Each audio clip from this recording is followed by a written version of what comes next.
மாண்புமிகு எதிர்க்கட்சி தலைவர் அவர்கள். மாண்புமிகு சட்டப்பேரவை தலைவர்களுக்கு இனிய புத்தாண்டு ஆங்கில புத்தாண்டு நல்வாழ்த்துக்கள், இனிய தைப்பொங்கல் நல்வாழ்த்துக்கள். அவையில் இருக்கின்ற அனைவருக்கும் ஆங்கில புத்தாண்டு வாழ்த்துக்கள், தைப்பொங்கல் நல்வாழ்த்துக்களை உறுதி வைக்கின்றேன்.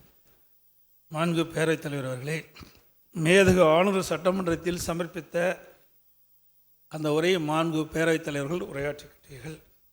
அந்த உரையின் மீது தான் இப்பொழுது ஏற்கனவே 2023ஆம் ஆண்டு இதே அவையில் மேதகு ஆளுநர் அவர்கள் உரையாற்றினார்கள்.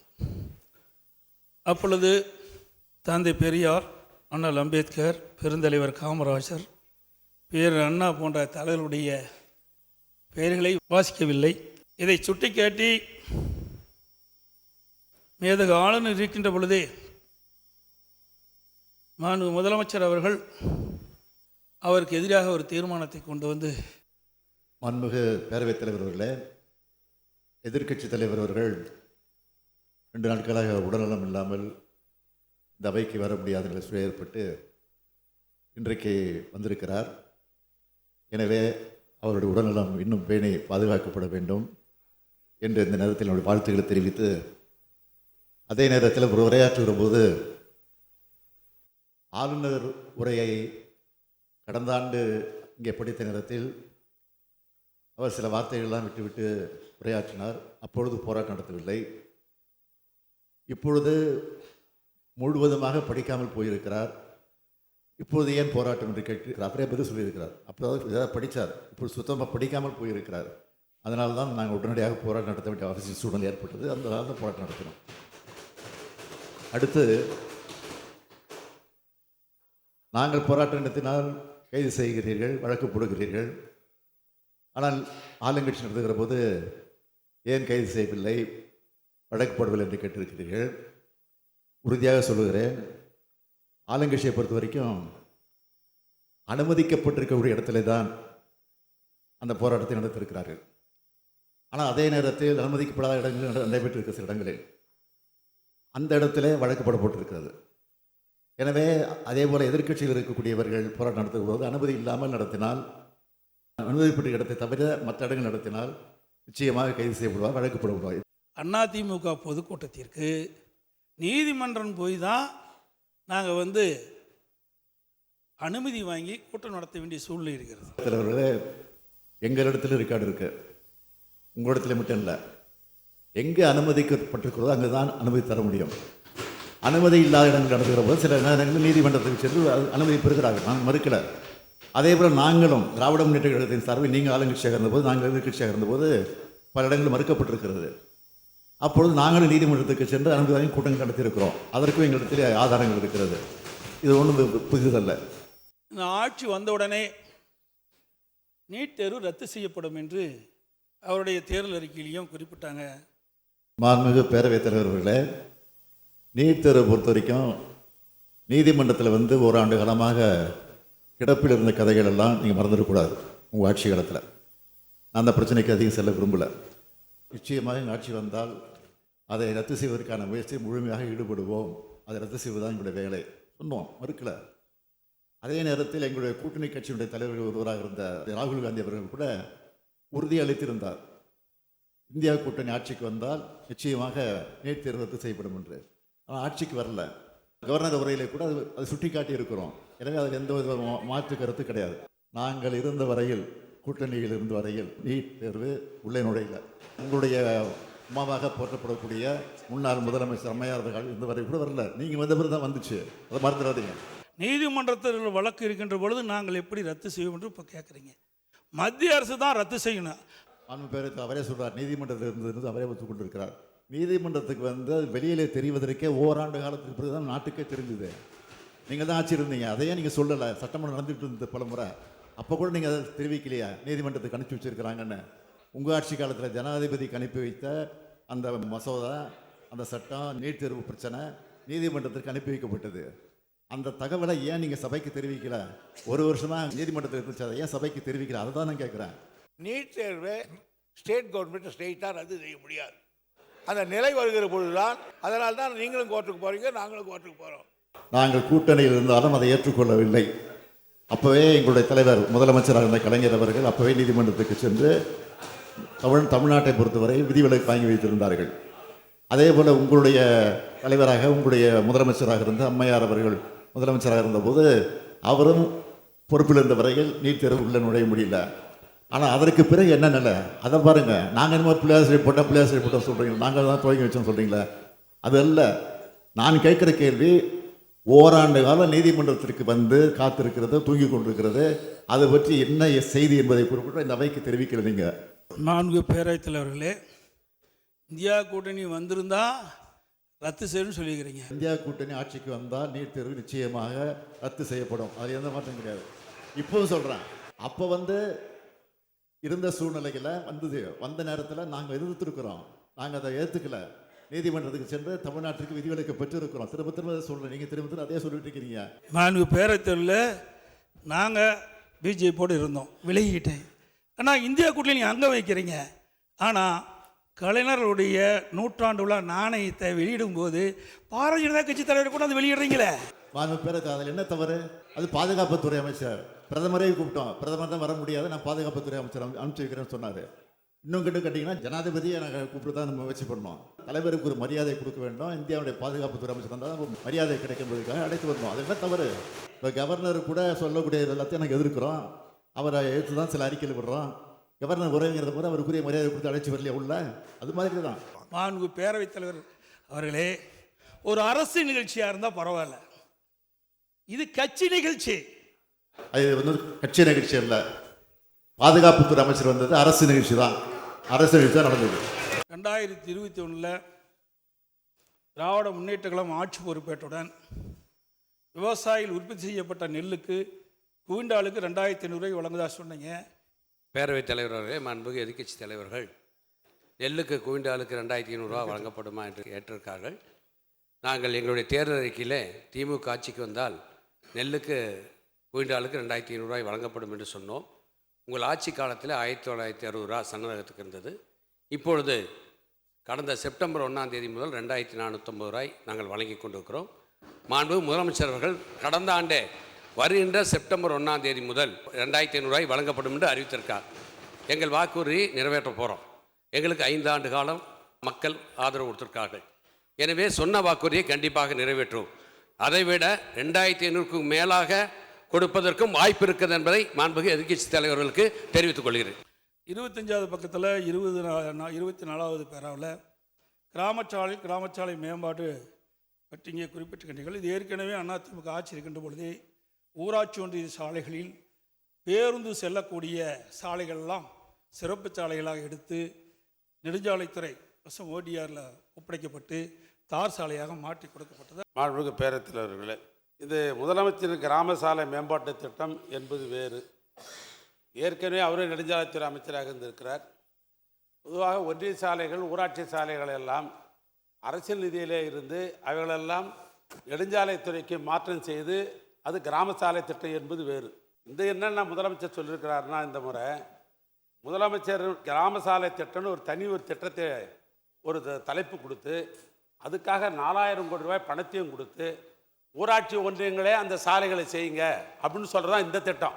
அதனால் RR திட்டம் என்பது வேறு, முதலமைச்சருடைய சாலை மேம்பாட்டு திட்டம் அப்படின்றது கிராம மேலே திட்டம் என்பது வேறு. இருக்க தனி 4000 கோடி கொடுத்தாங்க, இது வேறு ஸ்கீம். 14வது பக்கத்தில் 14வது பேராவில் மருத்துவத்துறையில் நிறைய காலி பணிகள் இருக்கின்றன, அதை உடனடியாக நிரப்ப வேண்டும், நிரப்புவதற்குண்டான நடவடிக்கை எடுக்க வேண்டும். ஏன்னா இப்போ அடிக்கடி பல காட்சிகள் வந்து கொண்டிருக்கின்றன. இதையெல்லாம் சரியான முறையிலே உடனுக்குடன் சிகிச்சை அளிப்பதற்காக மருத்துவர்கள், செவிலியர்கள், மருத்துவ உதவியாளர்கள் நியமிக்க வேண்டும் என்று கேட்டுக்கொள்கிறேன். மாண்புமிகு பேரவைத் தலைவர் அவர்களே, மாண்புமிகு எதிர்க்கட்சி தலைவர் அவர்கள் சொல்லும்போது மருத்துவத்துறையில் இருக்கிற காலி பணியிடங்கள் குறித்து சொன்னார்கள். காலி பணியிடங்கள் பொதுவாக வருவது என்பது மாதந்தோறும் வருவது, தினந்தோறும் கூட வருவது. அதே போல் அவர் சொல்லுகிற போது அதிமுக ஆட்சி காலத்தில் 35,000 பணியிடங்கள் நிரப்பப்பட்டது என்று சொன்னார்கள். இந்த அரசு பொறுப்பேற்றதற்கு பிறகு மாண்புமிகு முதல்வர் அவர்களுடைய வழிகாட்டுதலோடு 23,000 பணியிடங்கள் 3.5 ஆண்டு காலங்களில் இன்றைக்கு போடப்பட்டிருக்கிறது. குறிப்பாக MRP, TNPSC, அதேபோல் டிஸ்ட்ரிக்ட் ஹெல்த் சொசைட்டி போன்ற 3 அமைப்புகளின் மூலம் 23,000 பணியிடங்கள் நிரப்பப்பட்டிருக்கிறது.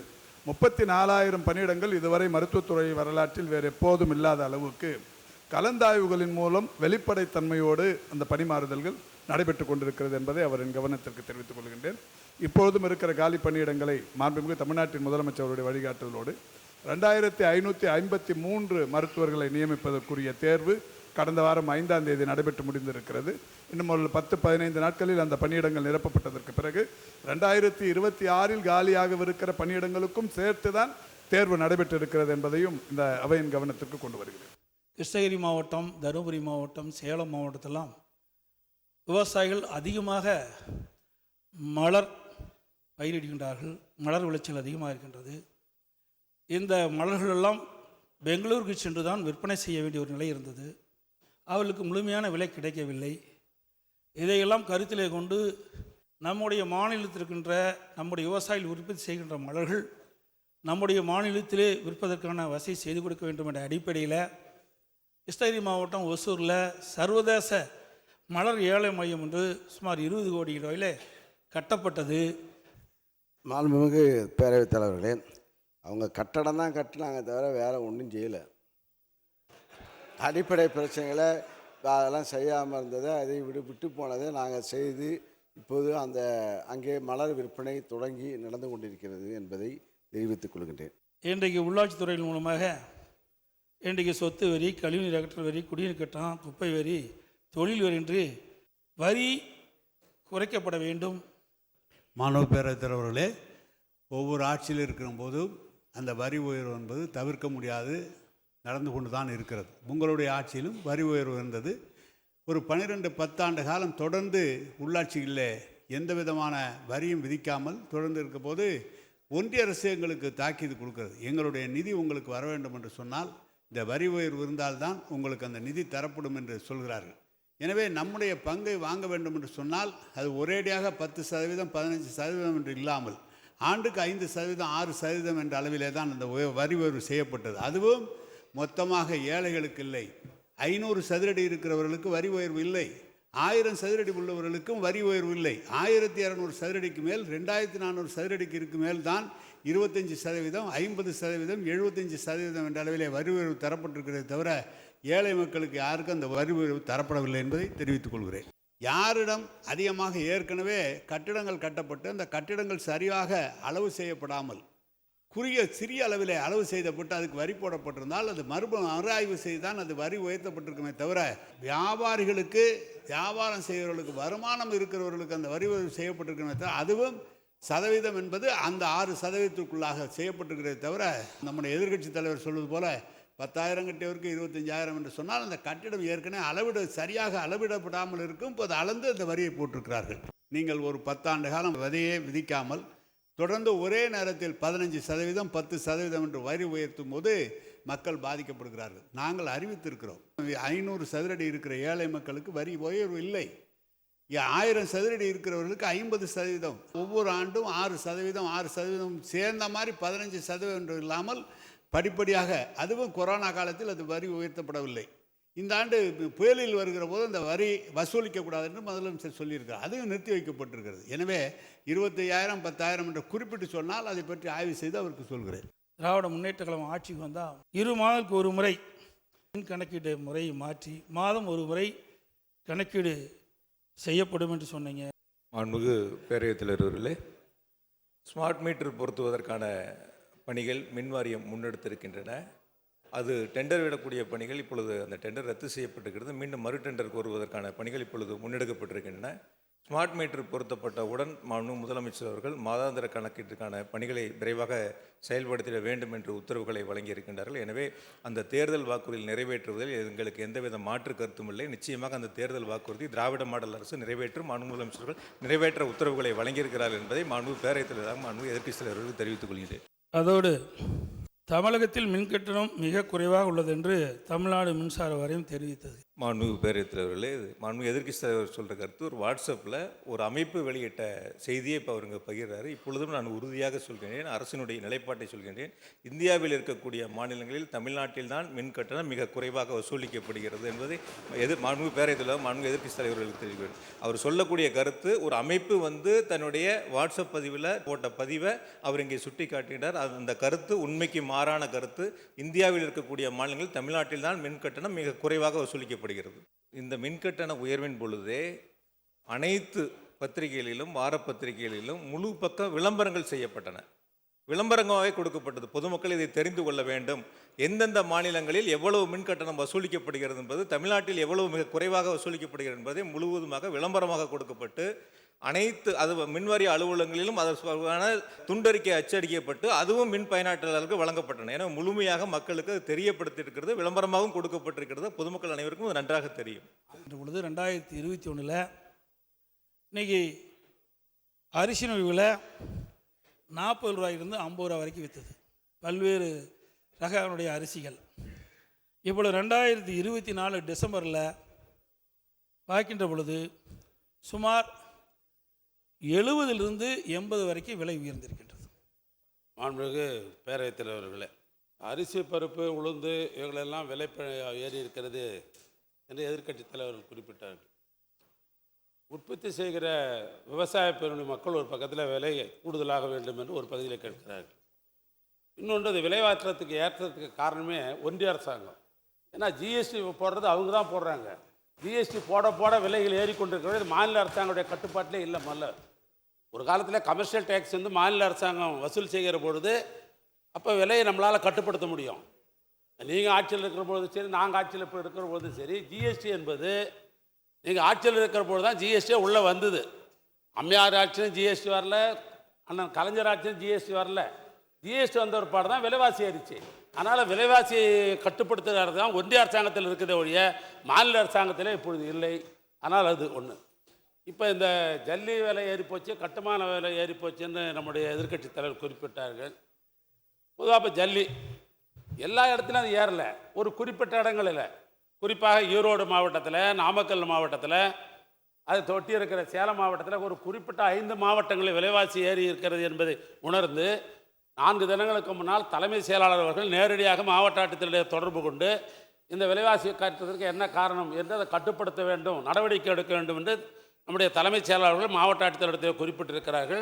ஆக இந்த கட்டுமான பொருட்களை இந்த விலை குறைப்பதில் இந்த அரசு தனி கவனம் செலுத்தும். இந்த மழைநீர் வடிகால் பணி எப்பொழுது முடியும், தற்போது என்ன நிலையில் உள்ளது என்பதை மாண்பு அமைச்சர் அவர்கள் அவையினுடைய கவனத்துக்கு கொண்டு வரும். மாண்பு பேரவைத் தலைவர் அவர்களே, மாண்பு எதிர்க்கட்சி தலைவர் அவர்கள் சொன்னது போல இங்கு திருப்புகழ் கமிட்டி அவர்களுடைய தலைமையின் கீழ் எந்தெந்த பகுதியில் என்னென்ன பணி செய்யப்பட வேண்டும் என்று சொல்லப்பட்டு மாண்பு முதலமைச்சர் அதற்காக நிதி ஒதுக்கீடு தரப்பட்டு அந்த பணிகள் முழுமையாக நிறைவேற்றப்பட்டது. 2வது திட்டமாக தொடர்ந்து எந்தெந்த இடங்களிலே மழை பெய்கிற போது அந்த கமிட்டி சொல்லாத இடங்களிலும் கட்டப்பட வேண்டும் என்று மாண்பு முதலமைச்சர் அவர்கள் நிதி தந்து அந்த பணியும் நடைபெற்று கொண்டிருக்கிறது. நீங்கள் சொல்கிற அந்த பணி என்பது கொஸ்தலையாறு அந்த திட்டம்தான். கிட்டத்தட்ட 8வது மாதம் வரை அது இருக்கிறது. நம்ம அதை முடிக்கப்பட வேண்டிய திட்டமே 8வது மாதம் வரை. அந்த கொஸ்தலையாறு திட்டம் மட்டும்தான் பாக்கி. மற்ற இடங்களிலே சென்னை மாநகரில் அனைத்து பணிகளுமே முடிந்திருக்கிறது. இப்போது நாங்கள் கட்டப்பட்டிருக்கிற அளவு என்பது சராசரி மழை அளவு ஒரு 15 சென்டிமீட்டர் 18 சென்டிமீட்டர் வரை மழை பெய்யுமானால் இரவே அல்லது காலைக்குள்ளாக அது வடிந்து விடுகிறது. ஒரே நேரத்தில் 40 சென்டிமீட்டர் 50 சென்டிமீட்டர் என்று இயற்கை பெய்கிற போது தண்ணீர் தேங்கி தான் வடிகிறது. ஆனால் எந்த இடத்திலும் அங்கே இருக்கின்ற சப்வேக்கள் கூட ஒரு இடத்துல கூட நிற்கவில்லை. 4 மணி நேரத்தில் அத்தனை சப்வேக்களும் போக்குவரத்து செய்யப்பட்டிருக்கிறது. எனவே நீங்கள் சொல்வது போல 100% முடிந்து விட்டது உண்மைதான், முடிந்திருப்பது உண்மை. அந்த சராசரி மழை அளவு வருமானால் தண்ணி தேங்காது. கூடுதலாக மழை பெய்கிற போது 12 மணி நேரம் 10 மணி நேரம் தேங்கி தான் வடியும். அதுதான் இயற்கை, அதுதான் நடந்து கொண்டு இருக்கிறது. பெஞ்சல் புயல் விழுப்புரம் மாவட்டம், கள்ளக்குறிச்சி மாவட்டம், கடலூர் மாவட்டத்தில் பாதிப்பை குறைச்சிடலாம். இந்திய வானிலை ஆய்வு மையம் ரெட் அலர்ட் விட்ட உடனே வேகமாக செயல்படுத்தியிருக்கணும், முன்னெச்சரிக்கை நடவடிக்கை எடுக்கப்பட்டிருக்கணும். அப்படி முன்னெச்சரிக்கை நடவடிக்கை எடுத்ததுனால தான் இவ்வளோ பேர் காப்பாற்றப்பட்டிருக்கிறார்கள். கடந்த 10 ஆண்டு காலமாக எதையுமே செய்யாமல் விட்டுவிட்டு திடீரென்று இப்போல்லாம் திடீரென்று மழை வந்தனுடைய காரணமாக தான் திடீரென்று வெள்ளம் வருகிறது. அதனுடைய கடந்த காலத்தில் அவங்க செஞ்சிருந்தாங்களா தூர் வாரியிருந்தாங்களா இந்த பிரச்சனை வந்திருக்காது. இப்போ முதலமைச்சர் அவர்கள் உடனடியாக வருகை தந்து விழுப்புரம் மாவட்டம் அங்கெல்லாம் பார்த்தா துணை முதலமைச்சர் எல்லாம் பார்த்து எல்லா பகுதியும் சென்று உடனடியாக நடவடிக்கை எடுத்தோம். இவங்க கொரோனா காலத்திலே இவங்க முதலமைச்சர் ஊட்டே வரல. கொரோனா காலத்திலே கொரோனா காலத்திலே எந்த மந்திரியும் வரல, முதலமைச்சராக இந்த எதிர்கட்சி தலைவரும் வரல. ஆனால் எங்களுடைய முதல்வர் கொரோனா காலத்திலையும் வந்தார், ஆனால் இப்போயும் வந்தார். ஆக வீட்டில் இருந்து ஆட்சியர் புரியவர்கள் எங்களுடைய முதலமைச்சர் இல்லை என்பதை நான் தெரிவித்துக் கொள்கிறேன். பாதிக்கப்பட்ட உடனேயே முதலமைச்சர் களத்துக்கு வந்தார். அது நிவாரணம் கொடுத்து மக்களை காப்பாற்றுகிறார். இப்போ கூட கிட்டத்தட்ட 5000 ஹெக்டேர் அளவுக்கு பயிர் இழப்பீடு தருவதற்கு நடவடிக்கை எடுத்துக்கொண்டிருக்கிறார்கள். ஆக உரிய நடவடிக்கை எடுக்கக்கூடிய முதல்வருக்கு காரணத்தால் வடகிழக்கு பருவமழை வரும் முன்னெச்சரிக்கை நடவடிக்கை எடுக்க வேண்டும் என்று அனைத்து மாவட்ட ஆட்சியரும் அழைத்து பேசினார்கள். அதே போல் அனைத்து மாவட்ட ஆட்சியரும் களத்தில் தயாராக இருந்தார்கள். ஆக விவசாயிகள் இந்த ஆட்சியில் தான் பாதுகாக்கப்படுகின்றார்கள். இன்னும் சொல்ல போனால் இப்போ கேட்கின்றார், நெல் விலை ஏன் ஏறல, கரும்பு விலை ஏறலன்னு. ஆனால் ஒவ்வொரு விலையும் உரிய காலத்தில் 3 ஆண்டு காலத்தில் பயிர் இழப்பீடு இருந்தாலும் திடீர் மழை கடந்த 3 ஆண்டு காலத்துக்கு 1059 கோடி அளவிற்கு நிவாரணங்கள் கொடுக்கப்படுகிறது. 5 லட்சம் ஹெக்டேர் அளவுக்கு விவசாய பயிர்கள் பாதிப்பு ஏற்பட்டிருக்கிறது. அதுக்கு உடனடியாக நிவாரணம் வழங்க வேண்டும் என்று உத்தரவிட்டிருக்கிறார்கள். 32 மாவட்டத்துக்கு நம்ம நேரடியாக ஆய்வு பண்ணேன். தூங்கி கொண்டதுக்கு இருந்தாலும் செம்பரம்பாக்கம் ஏரி சென்னை மாநகரத்தை மூழ்கடித்தது. இந்த வரலாறெல்லாம் மறந்துவிடக்கூடாது. எள்ளி நகையாடுகிறவர் யார் என்பது நாட்டுக்கு தெரியும். அதனால 40க்கு 40 வெற்றியை நாடாளுமன்றத்தில் நாங்கள் பெற்றோம் என்பதோ நாட்டுக்கும் புரியும். சாத்தனூர் அணையில் திறக்கப்பட்ட அந்த வெள்ள நீரால் அங்கே கட்டப்பட்ட பாலம் திருவண்ணாமலை தண்டராம்பட்டு ஊராட்சியில் தொடர்ந்து அரசின் சார்பாக, ஏன்னா சாத்தனூர் அணை என்பது என்னுடைய மாவட்டத்தை சார்ந்து, இன்னும் சொல்ல போனால் என்னுடைய பழைய தொகுதி கூடாது. தொடர்ந்து நீர்வளத்துறையின் மூலமாக தொடர்ந்து அறிக்கை கொடுத்து கொண்டிருந்தார்கள். 3 தினங்கள் தொடர்ந்து 35,000 கனஅடி தண்ணி விட போகிறோம், 70,000 கடி தண்ணி விட போகிறோம், 1 லட்சம் தண்ணி தண்ணி விட போகிறோம். டெய்லி கிராமங்களில் தண்டோரா போடப்பட்டது, வருவாய்த்துறை மூலமாக செய்திகள் சொல்லப்பட்டது. இன்னும் சொல்ல போனால் லோக்கலில் இருக்கிற வண்ண தொலைக்காட்சியில் சொல்லப்பட்டது, சமூக வலைத்தளங்களில் சொல்லப்பட்டது, தொடர்ந்து சொல்லப்பட்டு கொண்டிருந்தது. திடீரென்று கிருஷ்ணகிரி மாவட்டத்தில் எப்பயும் இல்லாத அளவுக்கு பெய்யாத மழை, அங்கே காரியமங்கலம் இந்த பகுதியில் இருக்கிற பகுதியில் மழை பெய்ஞ்சது. எல்லாருக்கும் தெரியும். 2,15,000 கனஅடி தண்ணி பெய்கிற அளவுக்கு ஊத்தங்கரை பகுதியில் ஒரு நிலைமை ஏற்பட்டது. ஏன்னா எங்களுடைய துணை முதலமைச்சர் கூட ஊத்தங்கரைக்கு நேரடியாக போய் ஆக அந்த தண்ணி பூராமே சாத்தனூருக்கு தான் வந்தாகணும். அது கரியமங்கமாக இருந்தாலும் சரி, ஊத்தங்கரையாக இருந்தாலும் அந்த தண்ணீர் பூரா சாத்தனூருக்கு தான் வர வேண்டும். ஆக மழை என்பது தொடர்ந்து 3 தினங்கள் எச்சரிக்கை செய்யப்பட்டது. இரவு நேரத்தில் வருகிற பொழுது அதை முறையாக அன்றைக்கு திறக்கவில்லைன்னு சொன்னாக்கா எங்களுடைய மாவட்டத்தில் 1 லட்சம் பேர் செத்துருப்பாங்க. அது முறையாக திறந்த காரணத்தினால தான் ஆற்றோடு தண்ணி போச்சு. அதோடு மட்டுமல்ல, அந்த 1 என்பது சாத்தனூர் அணையில் திறக்கப்பட்டாலும் அதுக்கு கீழே 2 ஆறு இருக்குது. அந்த 2 ஆறு, ஒரு 6 பேர் வரட்டார், இன்னொரு 6 பேர் பாம்பார். இந்த ஒரு ஆறுலையும் 25,000 கனஅடி தண்ணீர் அதில் இன்னும் கூடுதலாக வருது. இவைகள்லாம் சேர்ந்து வருகிற பொழுது அகரம்பள்ளிப்பட்டு என்ற இடத்துல தான் கிராமசாலை திட்டத்தின் மூலமாக கட்டப்பட்ட ஒரு அணை. அது 50,000 கனஅடி தான் அந்த தண்ணி போக்கு எடுக்கும்.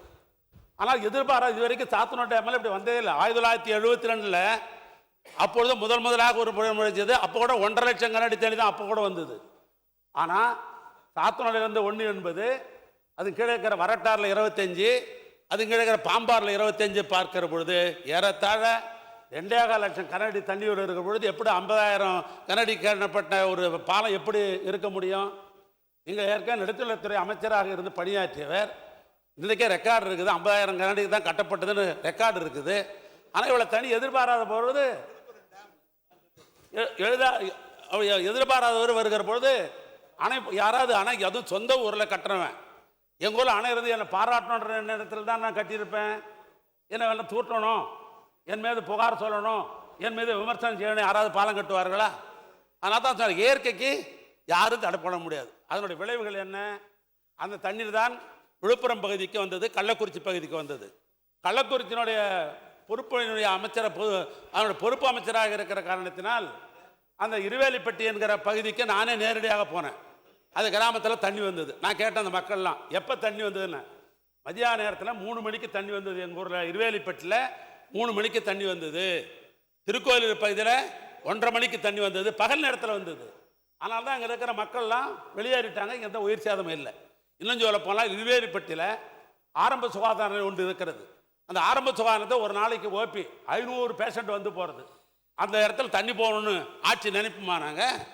அது எதிர்பாராத இயற்கை. ஆகாது எதிர்பாராத இயற்கை அடிப்படையில் தான் இவன் ஏற்பட்டதை ஒழிய ஒன்று சந்தோஷப்படணும். இவ்வளோ தண்ணி வந்ததுக்கு லட்சக்கணக்கான பேர் இறந்திருப்பார்கள். இந்த அரசு உஷாராக இருந்த காரணத்தினால், முதலமைச்சர் அப்பொழுது துறை அமைச்சர்களுக்கு அறிவுரை வழங்கிய காரணத்தினால்தான் உயிர் சேதம் இல்லாமல் போனது. இதுதான் உண்மை நிலை. காவிரி குண்டாறு இணைப்பு கால்வாய் திட்டம் இது அதிமுக ஆட்சியில் கொண்டு வந்தோம். டெண்டர் விட்டோம். ஒரு பகுதி நடைபெற்று கொண்டிருந்தது. எங்கள் தலைவர் கலைஞர் அவர்கள் இந்த அவையில் 3 திட்டங்களை ஒரு சேர அறிவித்தார்கள். ஒன்று தாமிரபரணி கருமேனி ஆறு, இன்னொன்று தென்பெண்ணையாறு செய்யாறு இணைப்பு, 3வது காவேரி குண்டாறு இணைப்பு. இந்த 3 திட்டங்களில் நாங்கள் 1919ஆம் ஆண்டே நான் தாமிரபரணி கருமேனி ஆறுக்கு நான் அடிக்கல் நாட்டினேன். ஆனால் பல ஆண்டு காலம் அது கிடப்பிலே போடப்பட்டு இருக்க இடம் தெரியாமல் போனதுக்கப்புறம் இப்பொழுதுதான் அதை எடுத்து அதை கூட நெருங்கக்கூடிய நிலைமைக்கு இப்பொழுதுதான் அது வந்திருக்கிறது.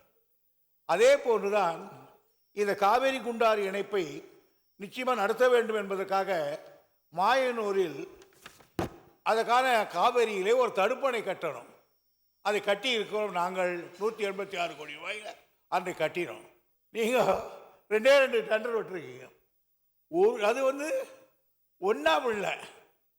இந்த மாவட்டத்தில் ஒரு டெண்டரு, அந்த மாவட்டத்தில் ஒரு டெண்டரு, அதை பற்றி ஒரு கூப்பிட்டாங்களே தவிர வேறு நின்று போயிடுது. ஆகையினால் காவேரி குண்டாறு இணைப்பு என்பது எங்கள் தலைவர் கலைஞர் கண்ட கனவு. நிச்சயம் இந்த அரசு நிறைவேற்றும். மாண்புமிகு பேரவைத் தலைவர்களே,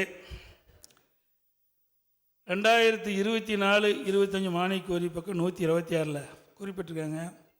2022-23 1000 டீசல் பேருந்து வாங்கப்பட்டதாகவும், 23-24 1000 டீசல் பேருந்துகள், 25-24-25 3116 பேருந்துகள் வாங்கப்பட்டதாக சொல்லியிருக்கிறீங்க. இதில் ஜெர்மன் வளர்ச்சி வங்கி உதவி 2166 டீசல் பேருந்துகளும் மற்றும் 500 மின்சார பேருந்துகள் மற்றும் உலக வங்கி உதவியுடன் 500 பேருந்துகள். புது பேருந்துகள் சாலையில் மக்கள் பயன்பாட்டிற்கு வந்திருக்கின்றவை 3004. அதில் லோ ஃப்ளோர் பஸ் 589. வருகின்ற ஏப்ரல் மாதத்திற்குள் டெண்டர் முடியப்பட்டு கூண்டு கட்டப்பட்டு பயன்பாட்டிற்கு வர இருப்பது 2232. டெண்டர் விடப்பட்டிருப்பது 1614. இது இல்லாமல் எலக்ட்ரிக் பஸ் 500க்கு டெண்டர் விடப்பட்டிருக்குது. இதல்லாமல் மாநகர போக்குவரத்து கழகத்தின் சார்பாக ஜிசிசி மெத்தடில் 500 பேருந்துகளுக்கு டெண்டர் விடப்பட்டிருக்குது. அது எலக்ட்ரிக் பஸ். அது மார்ச் மாதத்திற்கு பயன்பாட்டிற்கு வரும். அடுத்த 500 பேருந்துக்கு இப்பொழுது டெண்டர் நடைமுறையில் இருக்கிறது. எனவே முழு புள்ளிவிவரம் காலையில் வழங்க இருக்கிறேன். இப்பொழுது புள்ளிவிவரத்தை வழங்குகிறேன். ஏதும் சந்தேகம் இருந்தால் அண்ணன் அவர்களுக்கு பேருந்துகளை கொண்டு வந்து காட்டுவதாக இருந்தாலும் காட்ட தயாராக இருக்கிறோம். முத்தமிழறிஞர் தலைவர் கலைஞர் அவர்கள் முதலமைச்சராக இருந்த காலகட்டத்தில் 5 ஆண்டுகளில் வாங்கிய பேருந்துகள் 15000 பேருந்துகள். அதிமுக ஆட்சி 10 ஆண்டு காலத்தில் வாங்கிய பேருந்துகள் 14000. அதுவே 10 ஆண்டு இருந்தது 1000 குறைச்சி தான் வாங்கியிருக்காங்க. அவங்க அது மாதிரி தலைவர் கலைஞரை போல் கூடுதலாக பேருந்து வாங்கியிருந்தால் இந்த பிரச்சனை வந்திருக்காது. வாங்காமல் விட்டது அவர்கள் தவறு. அடுத்தது இன்னொரு தேதி சொன்னார் அண்ணன். அந்த தேதி 2021 ஜனவரி மாதம். அவங்க ஆட்சி காலம்தான். இன்றைக்கி மேலூர் அரிட்டாப்பட்டி டங்ஸ்டன் சுரங்கம் இதை பற்றி ஏற்கனவே முதலமைச்சர் அவங்க கருத்து சொன்னாங்க. அதிமுக இந்த சட்டத்தை கொண்டு வரும்போது ஆதரிச்சான்னு சொல்கிறாங்க. 7 முறையை கொண்டு வந்தார் என்று நீங்கள் சொல்லுகிறீர்கள். சரி, ஆனால் அதற்கு முன்னால் என்ன நடைமுறை இருந்தது? இது யாரால் இந்த ஏற்கனவே ஏலம் விட்டு கொண்டிருந்தார்கள்? மாநில அரசுகள் அதை செய்து கொண்டிருந்தது. மாநில அரசுகளின் பொறுப்பில் இருந்த ஒன்றை, குறிப்பிட்ட சில கனிம வளங்களை இது ஸ்ட்ராட்டஜிக் மினரல்ஸ் என்று கொண்டு வந்து மாநில அரசினுடைய கட்டுப்பாட்டில் இருந்த ஒன்றை மத்திய ஒன்றிய அரசு தன்னுடைய கட்டுப்பாட்டில் அதை எடுத்துக்கொண்டதன் விளைவாகத்தான் இன்றைக்கு இந்த முறையை டங்ஸ்டனை உங்களுக்கு கொண்டு வரக்கூடிய சூழ்நிலை வந்தது. இதனுடைய பூர்வோத்தரத்தை நீங்கள் எடுத்துக்கொண்டால் அன்றைக்கு கொண்டு வந்த அந்த திருத்தச் சட்டத்தில் மாநில அரசினுடைய உரிமைகளை பறித்து ஒன்றிய அரசு கொண்டு வந்ததற்கு அன்றைக்கு நீங்கள் செய்த அந்த தந்த ஆதரவு தான் இன்றைக்கு அதை மாற்றி இருக்கிறது என்பதை நீங்கள் மறுத்துவிட முடியாது என்பதை நான் இங்கே தெளிவுபடுத்த. இந்தியா முழுவதும் கொண்டு வருகின்ற சட்டம். அப்போ ஏன் திமுக 22 MP எதுக்கல? மாண்புமிகு பேரவைத் தலைவர் அவர்களே, நான் சொன்னது தெளிவாக நம்முடைய எதிர்க்கட்சி தலைவர்கள் மட்டுமல்ல, எல்லோரும் இந்த அவையில் இருக்கக்கூடியவர்கள் புரிந்து கொள்ள வேண்டும். தம்பிதுரை பேசியதில் ஒன்றிய அரசு மாநில உரிமையை பறிக்கும் போது எப்படி அதற்கு ஆதரவு தெரிவித்து பேசினார் என்பது என்னுடைய கேள்வி. எங்களுடைய நாடாளுமன்ற உறுப்பினர்கள் அதை கண்டித்து அதை வெளிநடப்பு செய்திருக்கிறார்கள். ஆகவே அதை எதிர்த்திருக்கிறார்கள், கடுமையாக எதிர்த்திருக்கிறார்கள். வாக்கெடுப்பு நடக்க நேரத்தில் தான் வெளிநடப்பு செய்தார்கள். தான் உண்மை. திராவிட முன்னேற்ற கழகத்தினுடைய நாடாளுமன்ற உறுப்பினர்கள் எந்த எதிர்ப்பும் தெரிவிக்கவில்லை என்று நீங்கள் அழுத்தம் திருத்தமாக ஆணித்தரமாக சொல்லியிருக்கிறார். நான் உறுதியாக சொல்லுகிறேன், அந்த அவையில் எதிர்ப்பு தெரிவித்தது மட்டுமல்ல, சபாநாயகருக்கு இருக்கை கருகிலே போய் போராட்டமே நடத்தி இருக்கிறார்கள். அதற்கு ஆதாரம் இருக்கிறது. இதை ஏற்றுக்கொள்ள தயாராக இருக்கிறாரா? பெரும்பான்மை அவருக்கு இது ஆதரிச்சாலும் ஆதரிக்காத சட்டம் நிறைவேறத்தான் போகுது. பேரவைத் தலைவர் இது வேடிக்கையாகிறது. எப்படியாவது நிறைவேறத்தான் போகிறது, எனவே நானும் ஜோதிகளை கலந்து கொள்கிறேன் என்று நீங்கள் சொல்வது வேடிக்கையாகிறது. எப்படியாவது நிறைவேறத்தானே போகுது, நானும் சேர்ந்து அதை நிறைவேற்றுறேன்னு சொல்வது என்பது நீங்கள் செய்ததை நீங்கள் நியாயப்படுத்துவது போல. பிப்ரவரி 2வது மாதம் மதுரை டங்ஸ்டன் சுரங்கம் ஒப்பந்தம் அறிவிக்கிறாங்க. நான் கடிதம் எழுதினேன். ஆனால் அவருக்கு மத்திய சர்க்காரிலிருந்து ஏதாவது செய்தி வரும் என்று பார்த்தோம். ஒரு மத்திய சர்க்காருக்கும் மாநில சர்க்காருக்கு இடையில் 10 மாதம் 6 மாதம் கடித போக்குவரத்தை தாமதம் என்பது சர்வசாதாரணமானது தான். அதற்கு பிறகு அதுக்கு மேலே வரவில்லை என்பது பொழுது தான் மாண்புமிகு முதலமைச்சர் அவர்கள் பிரதமருக்கு கடிதம் எழுதினார்கள். ஆகவே நேற்று என்ன பண்ணார், இன்னைக்கு பண்ணார் கிடையாது. நிர்வாகம் இருந்தால் நடக்கும். மாநில கணக்காயர் அறிக்கை வெளியிடப்பட்டுகின்றது. 2023-24 மாநில கணக்காயர் மாநில நிதி பற்றிய தணிக்கை அறிக்கை ரிப்போர்ட் 2 அண்மையில் 10/12/2002 சட்டப்பேரவையில் தாக்கல் செய்யப்பட்டது. இதில் மாநில வருவாய்க்கும் செலவுக்கும் உள்ள இடைவெளி அதிகமாக உள்ளதாக வருவாய் பற்றாக்குறை உள்ளதை சுட்டிக்காட்டியுள்ளார். ஆனால் ஏஜி அறிக்கையே முடிவான அறிக்கை அல்ல. அந்த அறிக்கையினுடைய விளக்கத்துக்கு சர்க்கார் பதில் எழுதும். சில நேரங்களிலே அவர்கள் தவறான செய்திகளை சொல்லுகிறார்கள். ஆக விளக்கத்தை சர்க்கார் அவர்களுக்கு தெரிவிக்கும். அதற்கு பிறகு சிலர் ஏற்றுக்கொள்வார்கள். எனவே ஏஜி அறிக்கை வந்துவிட்டால் மாற்ற முடியாதது லட்சுமண ரேகா என்று அல்ல. அது உங்கள் ஆட்சியில் உண்டு, எங்கள் ஆட்சியில் உண்டு. வரி வருவாயும் மத்திய வருவாய் பகிர்வும் 100% மேல் கூடுதலாக பெறப்பட்ட நிலையில் அரசினுடைய கடனும் அதிகமாக உயர்ந்துள்ளது நிலையில் மூலதன செலவு மிக குறைவாக உள்ளது. அவர் மாண்புமிகு எதிர்க்கட்சித் தலைவர் அவர்களே முதலமைச்சராக இருந்திருக்கிறார்கள். அவர்கள் நிதி நுட்பத்தை பற்றி மிக நன்றாக அறிந்தவரும் கூட. கடன் வாங்குவது என்பதை பொறுத்து நீங்கள் சொல்லியிருக்கக்கூடிய விஷயத்தை பார்த்தால் உங்களுடைய பட்ஜெட்டினுடைய சைஸ் என்ன? நீங்கள் 2011 உங்களுடைய ஆட்சி காலம் வருகிற போது ஒரு பட்ஜெட்டுடைய சைஸ் என்ன? 1,02,000 கோடி அன்றைக்கி நம்மளுடைய பட்ஜெட்டோட சைஸு.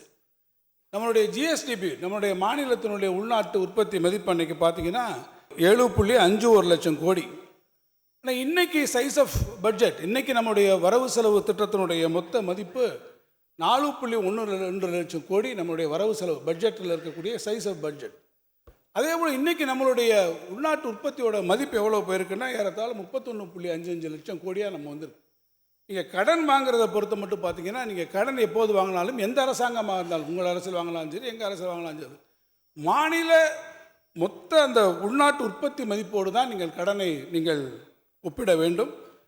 அந்த பொருளாதாரம் உங்களுடைய எக்கானமி கூட மாநிலத்தினுடைய அந்த ஸ்டேட் எக்கானமி அது கூட உங்களுடைய கடன் வாங்கக்கூடிய அந்த திறமையும், கடன் வாங்கக்கூடிய திறன் மட்டுமல்ல, அந்த கடன் வாங்குவதை நீங்கள் திருப்பி செலுத்தக்கூடிய அந்த திறனும் உங்கள் எக்கானமி கூட அதுவும் உங்களுக்கு அது அதிகரிச்சுட்டே வரும். அந்த வகையில் நம்ம மட்டும் இல்லை, ஒவ்வொரு ஃபினான்ஸ் கமிஷனும் ஒவ்வொரு ஸ்டேட்டும் நீங்கள் ஜிஎஸ்டிபியில் எவ்வளோ வாங்கலாம்னு ஒன்று கொடுக்குறாங்க. உங்கள் காலத்தில் உருவாக்கப்பட்ட 15th ஃபினான்ஸ் கமிஷன் உங்களில் வந்தது. அவங்க என்ன சொன்னாங்க, 2021-22 அவங்க சொன்னாங்க நம்முடைய இதில் 28.7% அந்த வருஷத்தில் இருக்குன்னு சொன்னாங்க. நம்ம எவ்வளோ தெரியுமா அன்றைக்கி அதான் சொல்கிறோம், 27.01. அதை விட குறைவு. 22-23 29.3%. நம்மளுடைய ஜிஎஸ்டிபியில் நம்ம வாங்கியிருக்கக்கூடிய தமிழ்நாட்டினுடைய கடன் விகிதம் 26.87, அதை விட குறைவு. 23-24 29.1% என்று ஃபினான்ஸ் கமிஷன் சொன்னபோது நம்ம 26.72%, 24-25 28.9% என்று ஒரு நிர்ணயித்த போது அதை விட குறைவாக நாம் 26.4% இருக்கிறோம்.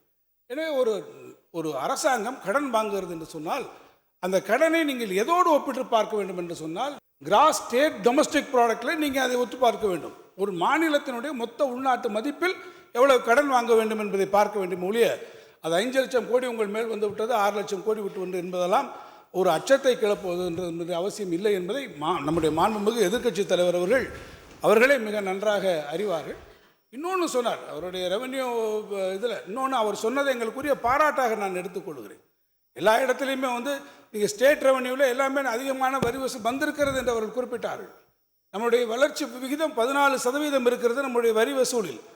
அதற்கான நம்ம முழுமையாக தொழில்நுட்ப அறிவோடு டேட்டா அனாலிட்டிக்ஸோடு நாம் எடுத்திருக்கக்கூடிய இந்த துறை எடுத்திருக்கக்கூடிய காரணத்தினால்தான் இன்றைக்கு வரி வருவாயில் மிகப்பெரிய நம்ம உயர்வை நாம் 14% உயர்வை நாம் பெற்றிருக்கிறோம். ரெவென்யூ எக்ஸ்பெண்டிச்சர் வந்திருக்கிறது. வரக்கூடிய காரணம் என்ன? எவ்வளவு மக்கள் நல்வாழ்வு திட்டங்களை நாங்கள் நிறைவேற்றுகிறோம். நீங்கள் தான் சொன்னீர்கள், எங்கே உங்கள் தேர்தல் அறிக்கையை நீங்கள் நிறைவேற்ற வேண்டும், மாதம் 1000 ரூபாய் எங்கே கொடுத்தீர்கள் என்று கேட்டீர்கள். நீங்கள் கேட்பதற்கு முன்னாலே இன்றைக்கு மாதம் நம்முடைய பெண்களுக்கு 1000 ரூபாய் நம்ம திட்டத்தை நிறைவேற்றுகிறோம் என்று சொன்னால் நாங்கள் சொன்ன வாக்குறுதிகளை நிறைவேற்றுகிறோம், எக்ஸ்பெண்டிச்சர் பண்ணுகிறோம். அது எதற்காக பண்ணுகிறோம்? மக்கள் வெல்ஃபேருக்காக பண்ணுகிறோம். இன்வெஸ்ட்மெண்ட் என்பது பார்க்கின்ற போது நீங்கள் கேபிட்டல் எக்ஸ்பெண்டிச்சரில் எந்த அளவுக்கு நாங்கள் பண்ணுகிறோமோ அதே அளவிற்கு சமூக பொருளாதாரத்தை உயர்த்துவதற்கு இந்த நாட்டு மக்களுக்கானதையும் நாங்கள் செய்கிறோம். கேபிட்டல் எக்ஸ்பெண்டிச்சர் தொடர்ச்சியாக நமக்கு இயற்கை இடர்பாடுகள் வந்திருக்கிறது. அடுத்தடுத்த புயல்களை சந்திக்கும். மிக்ஸாம் புயல், பெஞ்சல் புயல், அதுக்கு தென் மாவட்டத்தில் இருக்கக்கூடிய இடர்பாடுகள் என்று இதில் நம்ம இருக்கக்கூடிய சூழ்நிலையில் நம்முடைய கேபிட்டல் எக்ஸ்பெண்டிச்சரை முழுமையாக செய்வதில் இந்த இயற்கை இடர்பாடுகளின் காரணமாக சிறு சுணக்கங்கள் இருந்தாலும் மாண்புமிகு முதலமைச்சருடைய வழிகாட்டுதலில் நம்முடைய அரசும் சரி, அரசியல் இருக்கக்கூடிய பல்வேறு துறைகளும் சிறப்பான முறையில் தங்களுடைய பணிகளை மேற்கொண்டு அந்த வகையிலே அந்த கேபிட்டல் எக்ஸ்பெண்டிச்சரையும் நாம் மிக அதிகமான அளவில் செய்வதற்கான நடவடிக்கைகளை நாம் மேற்கொண்டிருக்கிறோம். நமக்கு கடன் கொடுக்கக்கூடிய பல்வேறு நிதி நிறுவனங்களிலிருந்து நம்ம வாங்குகிறோம். நம்ம மாநிலம் கடனை திருப்பி செலுத்தக்கூடிய ஒரு திறன் இல்லாத மாநிலம் தான். யாராவது நம்மளை நம்பி கடன் கொடுப்பாங்களா? முதல்ல உங்களுடைய ஃபினான்ஷியல் ரெக்கார்டு என்ன, உங்களுடைய கிரெடிபிலிட்டி என்ன என்பதையெல்லாம் பார்த்து கொண்டு தான் நம்மளுடைய ரேட்டில் எல்லாமே கொடுக்குறாங்க. ஆர்பிஐ கைட்லைன்ஸ் இருக்குது, எவ்வளவோ விஷயங்கள் இருக்குது, அதுக்குள்ளே போக வேண்டியதில்லை. எல்லா அரசாட்சியும் நீங்களும் வாங்கியிருக்கீங்க, கடன் வாங்குறதுக்கீங்க. கடன் வாங்காமல் நம்மளுடைய கிரெடிட் எக்கானமி என்ன? அப்படி பார்த்தா கடன் பொருளாதாரம்னு ஒன்று இருக்குல்ல. நான் பட்ஜெட் சைஸை சொன்னேன், 4 லட்சம் கோடி கடன் இருக்குது. வெளியே இன்றைக்கி நம்ம கொடுத்துருக்கக்கூடிய கடன் பொருளாதாரம் எவ்வளவு? 7 லட்சம் கோடிக்கு மேலே நம்மளுடைய பேங்க்ஸ் மற்ற எல்லா ஃபினான்ஷியல் இன்ஸ்டிடியூஷன்ஸுக்கு நம்மளுடைய நாட்டில் இருக்கக்கூடிய பொருளாதாரத்தை கொடுக்குறாங்க. மகளிர் சுயஉதவி குழுவிலேருந்து ஒவ்வொரு கடத்தையும் கடன் வாங்கி அவங்க அத்தனை பேருக்கும் போடுறாங்க. கடன் பொருளாதாரத்தோட சைஸ் என்ன தெரியுமா? நம்ம பட்ஜெட்டை விட 4 லட்சம் கோடினா கடன் பொருளாதாரத்தோட சைஸ் வந்து 7 லட்சம் கோடி 8 லட்சம் கோடி இன்றைக்கி இருக்குன்னு சொன்னால் நாட்டில் வந்து கடன் வாங்கக்கூடாதுன்னா யாருமே பண்ண முடியாது. கடன் வாங்குகிற கடனை திருப்பி செலுத்துகிறான். எக்கானமி எப்படி திரைவாகும்? வாங்குகிற கடன் வாங்குறதுல பெரிய தவறில்லை. வாங்குகிற கடனை திருப்பி செலுத்தணும். அந்த சுழற்சி முறை உங்களுக்கு பண சுழற்சி முறை இருக்கணும், பணப்புழக்கம் இருக்கணும். ஆக அதையெல்லாம் நீங்கள் கணக்கில் எடுத்துக்கொண்டால் மிக சிறப்பான நிதி நிர்வாகத்தை மாண்புமிகு முதலமைச்சருடைய தலைமையிலான இந்த அரசு மேற்கொண்டு. தினந்தோறும் பார்த்தா ஒரு அமைச்சர் அறிக்கை என் மீது வெளியிட்டு இருக்கிறாங்க. பார்த்தீங்கன்னா உயர்கல்வித்துறை அமைச்சர் ஒரு விட்டார், சட்டத்துறை அமைச்சர் ஒன்று விடுறார், சமூகத்துறை அமைச்சர் விடுறார், நேற்று தினம் போக்குவரத்து அமைச்சர். நீங்கள் தினம் அறிக்கை கொடுத்துட்டு இருப்பீங்க, அதனால தான் எங்களுடைய அமைச்சர்கள் பதில் சொல்கிறாங்க. அதை கண்டு நீங்கள் பயப்படுறீங்க. தவறான செய்தியை திரும்ப அதையே சொல்லிக்கிட்டு இருக்கிறீங்க. அதுக்கு நாங்கள் பதில் சொல்கிறோன்றது எங்கள் கடமை. அதனால் எங்கள் அமைச்சர்கள் சொல்கிறாங்க, எந்த காரணத்தை கொண்டும் நாங்கள் யாரையும் காப்பாற்றுவதற்கு முயற்சிக்க மாட்டோம். அது எங்களுக்கு தேவையும் இல்லை. குற்றவாளிக்கு உரிய தண்டனையை வாங்கி கொடுப்பு தான் எங்களுடைய கடமை. அதில் எந்த மாற்றமும் கிடையாது. திரும்ப இதே அவர் பேசி கொண்டிருக்கிறார். திரும்ப இதே பேசினால் நான் பொள்ளாச்சி கதையிலிருந்து ஆரம்பிக்க வேண்டிய ஒரு சூழ்நிலை எங்களுக்கு ஏற்படும் என்று தெரிவித்துள்ளேன். உயர்நீதிமன்றத்தின் உத்தரவுப்படி சிறப்பு புலனாய்வு துறை விசாரிக்குது. உங்களுக்கு என்ன குறை இருந்தாலும் அதில் ஃபேக்ட்ஸ் அண்ட் ஃபிகர்ஸ் இருந்தாலும் you go and produce before that commission. அதில் போய் சொல்லுங்கள். அதை விட்டுட்டு திருப்பி இங்கே 2 பேர் நாங்களும் நீங்களும் பேசுறது நேரத்துக்கு if you got solid facts and figures go to the புலனாய்வு துறை. பொள்ளாச்சி விவகாரத்தை பற்றி மாண்பு முதலமைச்சர் ஒரு கருத்தை சொல்லியிருக்கிறார். பொள்ளாச்சி சம்பவம் நடைபெற்ற நாள் 12/2/2019. புகார் கொடுத்த நாள் 24/2/2019. மாண்புமிகு முதலமைச்சர். பொள்ளாச்சி வழக்கை பொறுத்த வரைக்கும் உடனடியாக புகார் தந்த உடனே எஃப்ஐஆர் போடல. அண்ணா பல்கலைக்கழகத்தை பொறுத்த வரைக்கும் நடைபெற்றிருக்கக்கூடிய சம்பவத்தில் புகார் கொடுத்த உடனே எஃப்ஐஆர் போடப்பட்டு அடுத்த நாளை சம்பந்தப்பட்ட கைது செய்யப்பட்டிருக்கிறார். ஆனால் நீங்கள் ஆட்சியில் இருந்தபோது பொள்ளாச்சி விவகாரத்தை பொறுத்தவரையில் எஃப்ஐஆர் பதிவு செய்யப்பட்டு 12 நாட்கள் கழித்து தான் கைது செய்யப்பட்டிருக்கிறார். ஆக அந்த 12 நாட்களில் நடந்தது என்ன? அதை காப்பாற்றுவதற்கான முயற்சியில் நீங்கள் ஈடுபட்டிருக்க என்பதுதான் எங்களுடைய குற்றச்சாட்டு. ஆகவே இதை மூடி மறைத்து தவறான தகவலை நம்முடைய எதிர்க்கட்சி தலைவர் இங்கே பதிவு செய்திருக்கிறார். இதுதான் உண்மையானது. உடனடியாக கைது செய்யப்படலை, உடனே எஃப்ஐஆர் போடப்படலை, ரொம்ப காலதாமதமாக தான் எஃப்ஐஆர் போடப்பட்டிருக்கு. 12 நாள் கழிச்சு தான் கைது செய்யப்பட்டிருக்கு. இதுதான் உண்மை. சிபிஐ விசாரணை போட்டதுக்கு பிறகு அவங்க எல்லாம் எந்த கட்சி சார்ந்தவங்கன்னு வெளிப்படையாக வெளியே தெரிய ஆரம்பிச்சது. அப்போ தான் இதுதான் உண்மை. உதாரணத்துக்கு எடுத்து சொல்கிறேன்னா, அண்ணா பல்கலைக்கழகத்தை பொறுத்த வரைக்கும் அந்த மாணவிக்கு ஏற்பட்ட அந்த கொடுமையை புகார் கொடுத்த அடுத்த நாளே கைது செய்யப்பட்டு அதற்கு பிறகு குண்டர் சட்டத்திலையும் போடப்பட்டிருக்கு. அதாவது உரிய நடவடிக்கை எடுக்கப்பட்டிருக்கு. அதை கூட திமுககாரன் நீங்கள் தொடர்ந்து சொல்லிகிட்டே இருங்க. நான் பற்றி கால் பண்ணல. ஆனால் திமுக அனுதாபி தான் இப்பவும் சொல்கிறேன். ஏன்னா எல்லா நிகழ்ச்சிக்கு வந்திருக்கிறான், எல்லா ஃபங்க்ஷனுக்கு வந்திருக்கிறான், ஃபோட்டோலாம் எடுத்துகிட்டு போயிருக்கிறான். அதே மாதிரி நேற்று 2 நாட்களுக்கு முன்னாடி அண்ணா நகரில் நடந்தது என்ன? அதிமுக சேர்ந்த ஒரு வட்டச் செயலாளர் தானே. நீங்கள் உடனே கட்சி விட்டு நிற்கிறீங்க, வரவேற்கிறேன். அதே திமுக உறுப்பினர் தான் நாங்களும் நிற்கிருப்போம். திமுக உறுப்பினர் இல்லாத எப்படி நாங்கள் நிற்க முடியும்? அதனால தான் பொறுமையாக இருந்து இன்றைக்கு எல்லா நடவடிக்கையும் நாங்கள் எடுத்திருக்கிறோம். இதான் உண்மை என்பதை தெரிவித்துக் கொள்கிறேன். அவருக்கு கிடைத்திருக்கக்கூடிய தகவலின் அடிப்படையில் அது உண்மையோ தவறோ சொல்லுகிறார். ஆனால் நான் சொல்வதில் எந்த மாற்றம் கிடையாது. திரும்ப சொல்லுகிறேன். 2 வருடம் இந்த பாலியல் தொழில் நடந்திருக்கு. யார் ஆட்சி? உங்கள் ஆட்சி. 2 வருஷம் பாலியல் தொழில் நடந்திருக்கு பொள்ளாச்சியில். அந்த புகார் கொடுக்க 2 வருஷம் ஆகிருக்கு. அந்த புகார் கொடுத்து அதுக்கு பிறகு 12 நாட்கள் ஆகிருக்கு எஃப்ஐஆர் போகிறதுக்கு. இதுதான் உண்மை. திரும்ப சொல்கிறேன். அதுக்கு பிறகு தான் நீங்கள் சிபிசிஐடி விசாரணை போட்டீங்க. அதற்கு பிறகு சிபிஐ விசாரணை போட்டீங்க. சிபிஐ விசாரணையில் யார் என்பதெல்லாம் பேரெல்லாம் வெளியில் வந்திருக்கு. எனவே அதை வெளியில் நான் சொல்ல விரும்பலை. காரணம் அது சிபிஐ விசாரணை இருக்கிற காரணத்தினால இந்த மன்றத்தினுடைய கண்ணியத்தை கருதி நான் பேரில் சொல்ல விரும்பலை. இதுதான் உண்மை. திரும்பி நான் சொல்கிறது உண்மை இல்லைன்னு திருப்பி சொல்லிட்டு இருக்காரு. அப்போ அவரும் இல்லைன்னு சொல்லிட்டு நானும் இல்லைன்னு சொல்லிட்டு இருக்கேன். இதுக்கு ஒரு முற்றுப்புள்ளி வைக்கணும்னா நாளைக்கு ஆதாரத்தோட நான் சபாநாயகர்களுக்கு கொடுக்குறேன். அவரும் கொடுக்கட்டும். அதற்கு பிறகு செஞ்சு முடிவு எடுக்கட்டும். அவர் முடிவு கட்டுப்பட்டு அதற்குரிய விளக்கத்தை அவர் பெற்று. பொள்ளாச்சி பால் கொடுத்து எத்தனை வருஷம் ஆகுது? அதையா மீண்டும் நீங்கள் பேசிக்கிட்டே இருக்கிறீங்க. பொள்ளாச்சி ஏன் சார் நாங்கள் உதாரணம் சொல்லி காட்டுறோம்னா, நீங்கள் நடவடிக்கை எடுக்கல. எவ்வளோ காலம் தாழ்ந்து எடுத்தீங்க. ஆனால் நாங்கள் எங்கள் ஆட்சியில் அடுத்த நாளே நடவடிக்கை எடுத்து உரிய நடவடிக்கை எடுத்திருக்கிறோம். அதனால தான் ஒப்பிட்டு பேச வேண்டிய அவசியம் எங்களுக்கு ஏற்பட்டுச்சு. மாண்பு பேரவைத் தலைவர்களே, அதிமுக ஆட்சியில் நடைபெற்ற சம்பவத்தை சொல்கிறாங்க. இந்த வழக்கு சரியாக நடைபெறும்னு சொன்னால் சிபிஐ எடுத்து நம்ம ஒப்படைச்சோம். அது மீண்டும் அதை ஒப்படைச்சாச்சு. வழக்கு நடந்துகிட்டு இருக்குது. அதையே மீண்டும் நீங்கள் மட்டும் பேசுகிறீங்க. அவ்வளோ காலம் நடந்து எடுத்த நடவடிக்கையை நீங்கள் நியாயப்படுத்தி பேசுகிறீங்க. இப்போ அண்ணா பல்கலைக்கழகத்தில் இருந்த சம்பவத்தை வச்சு எவ்வளோ உரிய நடவடிக்கையை உரிய நேரத்தில் எவ்வளோ வேகமாக எடுத்துருக்குறோம். அதை பற்றி நீங்கள் பேசுகிறீங்க. அதை பற்றி திரும்ப பேசுகிறீங்க. அதுக்காக ஆர்ப்பாட்டம் நடத்திட்டு இருக்கீங்க. அதுக்காக கரு சொல்லப்பட்டு வரீங்க. அதுக்காக பேட்ஜி அனுப்பிட்டு வரீங்க. அது விளக்க சொல்லுங்கள். அனைத்து இந்திய அண்ணா திராவிட முன்னேற்ற கழக ஆட்சி இருக்கின்ற பொழுது, பொள்ளாச்சி பாலியல் வன்கொடுமை நடக்கின்ற பொழுது புகார் கொடுத்தவுடன் 24 மணி நேரத்தில் குற்றவாளிகளை கைது செஞ்சோம். 24 மணி நேரத்தில் எடுக்கவே இல்லை. சபாநாயகத்தை நிரூபிக்கலைன்னா அதற்குரிய தண்டனை நீங்கள் ஏற்றுக்கொள்ள தயாராக இருக்கீங்களா? நீங்கள் சொல்கிற தண்டனை ஏற்றுக்க தயார்? சொல்லுங்கள். முதல்ல மாண்புமிகு எதிர்க்கட்சி தலைவர்களே, நான் சொன்னதை நிரூபிக்கலைன்னா நீங்கள் சொல்கிற தண்டனை ஏற்றுக்கிறேன். நீங்கள் சொல்றதை நிரூபிக்கலைன்னா நான் சொல்கிறத ஏற்றுக்க தயாரா? சொல்லுங்கள். நீங்கள் முதல்ல. அன்பு முதலமைச்சர் அவர்கள் டைரக்ட் சொன்னார், நாளை காலையில் நான் யாருக்கா கொண்டு தரேன்னு சொன்னார். அவர் சொல்ல முடிவு எடுக்க படி மேலே போயிட்டு வரா. நான் சொல்வது தவறாக இருந்தால் நீங்கள் சொல்லுகிற தண்டனை நான் ஏற்றுக்கொள்கிறேன், அல்லது நீங்கள் தவறாக நான் கொடுத்து ஏற்றுக்கிறீங்கன்னு கேட்டார். ஆனால் அதுக்கு எந்த பதில் இல்லை.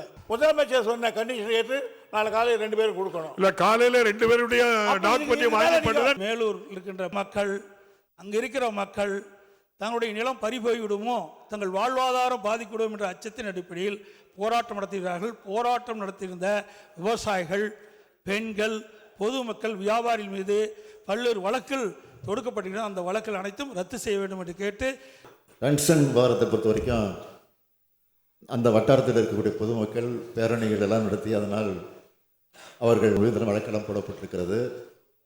எனவே அது குறித்து இங்கே எதிர்க்கட்சி தலைவர் குறிப்பிட்டு அவர் மீது போடப்பட்ட வழக்குகள் எல்லாம் ரத்து செய்ய வேண்டும் என்று ஒரு கோரிக்கை வைத்திருக்கிறார்.